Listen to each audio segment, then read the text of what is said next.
Assalamualaikum warahmatullahi wabarakatuh. Perkenalkan, nama saya Ahmad Maulidul Hasan dengan NIM awal 2020 dan NIM akhir 673 dari Universitas Muhammadiyah, Fakultas Ekonomi dan Bisnis, Prodi Manajemen. Hari ini saya akan mempresentasikan perilaku konsumen, materi tentang perilaku konsumen.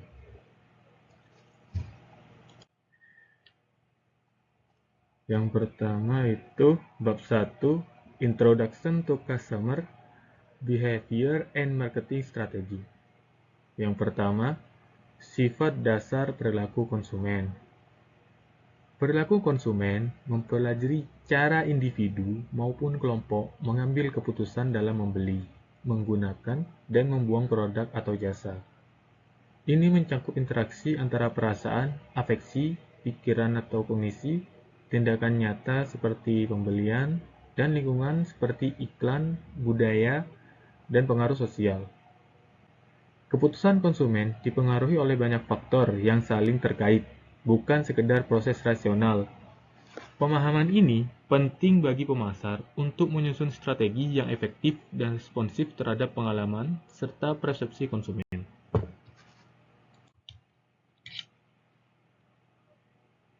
Selanjutnya, peran perilaku konsumen dalam strategi pemasaran.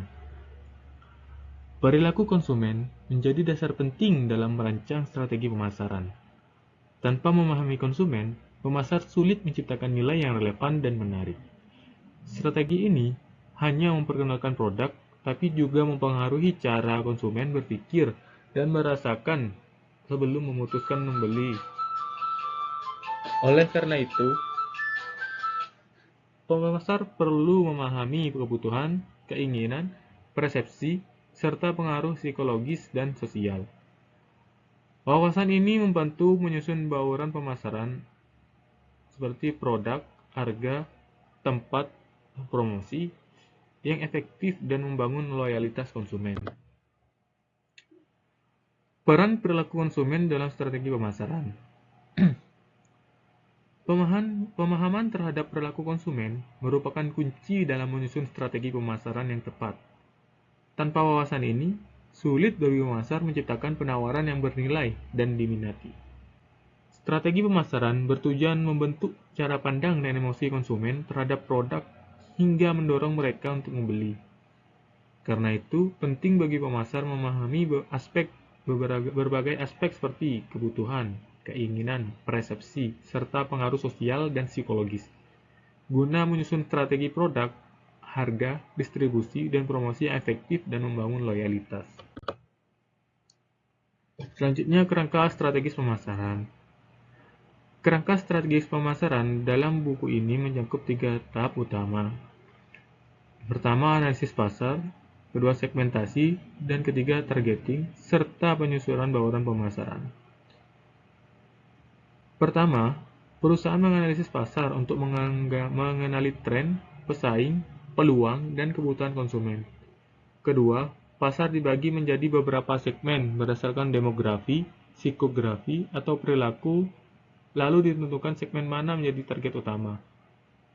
Ketiga, pemasar produk menyusun bauran pemasaran yang disesuaikan dengan preferensi konsumen agar strategi lebih tepat sasaran.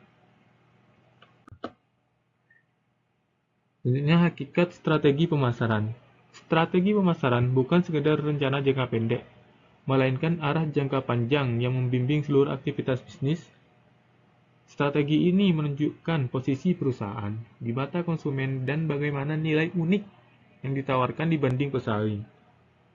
Tujuannya tidak hanya mengejar penjualan cepat, tetapi membangun hubungan jangka panjang, memperkuat brand, menciptakan pengalaman konsumen yang positif, dan menyesuaikan penawaran sesuai perubahan pasar. Dengan kata lain, strategi pemasaran berfungsi sebagai panduan utama dalam pengambilan keputusan bisnis. Selanjutnya, perilaku konsumen dalam pengembangan strategi pemasaran. Pemahaman terhadap perilaku konsumen sangat penting dalam merancang dan mengevaluasi strategi pemasaran. Strategi akan efektif jika didasarkan pada siapa konsumen itu, apa kebutuhannya, cara pengambilan keputusan, dan bagaimana mereka berinteraksi dengan merek. Tanpa ini, strategi bisa meleset. Sebaliknya, strategi yang berbasis wawasan konsumen cenderung lebih relevan, bernilai, dan kompetitif. Perusahaan yang sukses adalah menempatkan konsumen sebagai pusat strategi dan menyesuaikan diri dengan perubahan perilaku serta tren pasar. Inilah tampilan bagan dari perilaku pengembangan dalam pengembangan strategi pemasaran. Pertama, consumer research analysis-nya marketing strategy development, lanjut ke strategi implementation, consumer effect and cognition, behavior environment. Selanjutnya, bab 2, a framework for consumer analysis. Model perilaku konsumen. Model ini menjelaskan bagaimana 3 komponen utama saling mempengaruhi dalam proses pengambilan keputusan konsumen, afeksi dan kognisi, atau perasaan dan pikiran, perilaku konsumen, serta lingkungan. Ketiganya berinteraksi dalam sistem terbuka yang dinamis, saling mempengaruhi satu sama lain. Model ini mencangkup tidak hanya pembelian, tapi juga perencanaan informasi, evaluasi alternatif, hingga reaksi setelah pembelian. Dengan pemahaman ini, pemasar bisa merancang strategi yang mempertimbangkan bagaimana rancangan luar seperti iklan atau tampilan toko memicu reaksi psikologis dan tindakan konsumen. Yang pertama, afeksi dan kognisi konsumen. Afeksi dan kognisi adalah dua proses mental utama dalam pengambilan keputusan konsumen. Afeksi berkaitan dengan respon emosional spontan, seperti rasa suka terhadap warna atau bentuk produk. Kognisi melibatkan proses berpikir bagaimana konsumen memahami, menilai, dan menyimpan informasi. Keduanya saling mempengaruhi dan tidak bekerja secara terpisah. Bagi pemasar, memahami interaksi ini penting untuk menciptakan pesan yang mampu menyentuh emosi sekaligus meyakinkan rasional.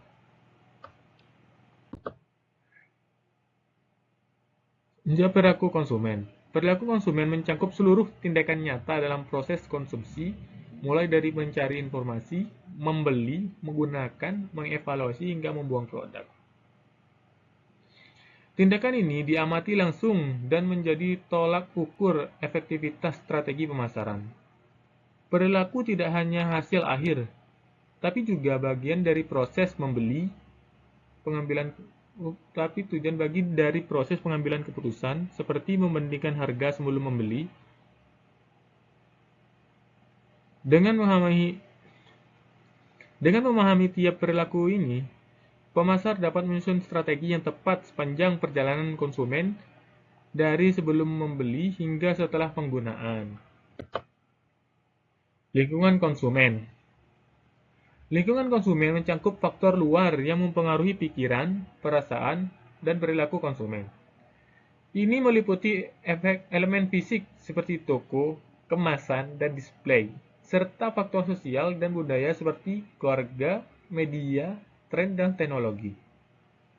Informasi dari internet, iklan, media sosial, atau rekomendasi juga menjadi bagian dari lingkungan. Pemasar perlu memahami bahwa lingkungan bisa membentuk persepsi dan mendorong tindakan konsumen. Maka dari itu, menciptakan lingkungan yang menarik dan mendukung sangat penting dalam strategi pemasaran.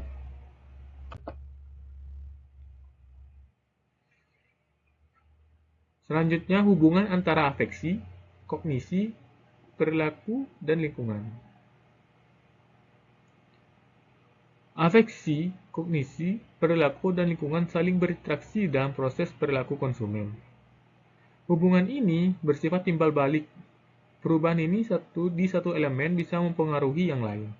Contohnya, iklan yang menarik atau lingkungan bisa memicu emosi positif afeksi, memperkuat pemahaman produk kognisi, dan mendorong pembelian, yaitu perilaku. Sebaliknya, pengalaman membeli yang memuaskan dapat membentuk afeksi positif untuk membeli selanjutnya. Karena itu, pemasar perlu merancang strategi secara menyeluruh dengan mempertimbangkan semua elemen ini sebagai satu sistem yang terhubung. Ketiga itu consumer affect and cognition. Pentingnya afeksi dan kognisi yang pertama. Afeksi dan kognisi adalah dua proses mental utama yang mempengaruhi perilaku konsumen. Afeksi berkaitan dengan respon emosional seperti suka, senang, atau marah. Sementara kognisi mencakup pemikiran, penilaian, ingatan, dan keputusan. Keduanya memainkan peran besar secara sadar maupun tidak dalam proses pembelian. Pemasar tidak cukup hanya mengandalkan logika, mereka perlu membangun koneksi emosional dengan memahami afeksi dan kognisi. Perusahaan bisa menyusun strategi yang menjangkau aspek emosional sekaligus rasional konsumen. Dunia afeksi konsumen. Afeksi adalah respon emosional konsumen terhadap produk, merek, atau elemen lain pemasaran lainnya. Perasaan ini muncul secara spontan tanpa analisis logis dengan intensitas mulai dari nyaman hingga sangat emosional seperti kagum atau benci.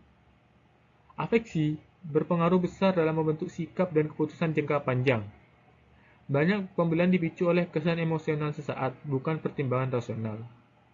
Elemen seperti warna, suara, kemasan, dan tampilan visual dapat memicu afeksi positif yang mendorong preferensi merek, terutama dalam iklan yang harus cepat menarik perhatian. Jenis respon afeksi konsumen. Yang pertama itu ada emosi. Reaksi kuat terhadap peristiwa spesifik seperti senang saat mendapatkan diskon. Yang kedua, perasaan spesifik. Respon emosional ringan seperti senang, bosan, atau kesal dalam situasi tertentu. Yang ketiga, mood suasana hati. Perasaan umum yang lebih bertahan lebih lama, misalkan bahagia karena pelayanan baik. Yang keempat, sikap. Evaluasi menyeluruh terhadap objek seperti menyukai atau tidak menyukai suatu merek. Sistem afeksi adalah bagian dari mental manusia yang merespons stimulus secara cepat dan otomatis, tanpa perlu berpikir logis. Dalam pemasaran ini, penting karena banyak keputusan dibuat secara spontan berdasarkan perasaan. Sistem ini berjalan bersama sistem kognitif, bisa saling mendukung atau bertentangan. Pemasar dapat mengaktifkan sistem afeksi lewat elemen visual dan sensorik, seperti warna cerah, musik yang menyenangkan, atau ekspresi wajah dalam iklan. Respon afeksi ini bisa membentuk preferensi dan loyalitas terhadap merek dalam jangka panjang. Selanjutnya, kognisi konsumen. Kognisi adalah proses berpikir yang dilakukan konsumen untuk memahami, mengevaluasi, dan menyimpan informasi produk atau merek. Proses ini bisa terjadi sadar atau tidak sadar, membentuk pengetahuan, keyakinan, dan keputusan. Konsumen menerima stimulus seperti iklan, memprosesnya, menyimpannya dalam memori, lalu menggunakannya saat membuat keputusan. Kognisi dapat melibatkan analisis manfaat, risiko, perbandingan, alternatif. Karena itu, pemasar perlu menyampaikan informasi secara jelas dan logis agar sesuai dengan cara pikir konsumen. Selanjutnya, jenis proses kognitif konsumen. Yang pertama, interpretasi. Memahami dan memberi makna pada informasi. Yang kedua, integrasi. Menggabungkan informasi untuk membentuk penilaian atau keputusan. Yang ketiga, penyimpanan dan pengambilan atau retrieval. Menyimpan informasi dalam memori dan mengakses kembali saat dibutuhkan. Struktur pengetahuan, cara informasi tersusun di pikiran, termasuk fakta, konsep, dan hubungannya. Selanjutnya, pembelajaran kognitif dan memori. Pembelajaran kognitif terjadi saat konsumen memperoleh pengetahuan dalam keterampilan dari pengalaman atau informasi lalu menyimpannya dalam memori. Proses ini meliputi persepsi, pemahaman, penyimpanan, dan penggunaan kembali informasi yang dibutuhkan. Dua jenis utama memori adalah memori jangka pendek atau STM, short term memory, menyimpan informasi untuk sementara waktu, beberapa detik hingga menit, seperti mengingat harga produk saat melihatnya di rak. Yang kedua, memori jangka panjang atau long term memory, menyimpan informasi secara permanen, seperti pengalaman positif terhadap merek yang terus diingat dan mempengaruhi keputusan pembelian di masa depan. Pemasar dapat memperkuat ingatan melalui pengulangan, asosiasi visual atau emosional, dan slogan yang mudah diingat. Pengalaman positif akan membangun loyalitas dan mendorong pembelian ulang. Terakhir adalah kesimpulan. Perilaku konsumen adalah inti dari pemasaran yang efektif. Keputusan konsumen dipengaruhi oleh kombinasi antara emosi, afeksi, pikiran, kognisi, tindakan nyata, dan lingkungan sosial.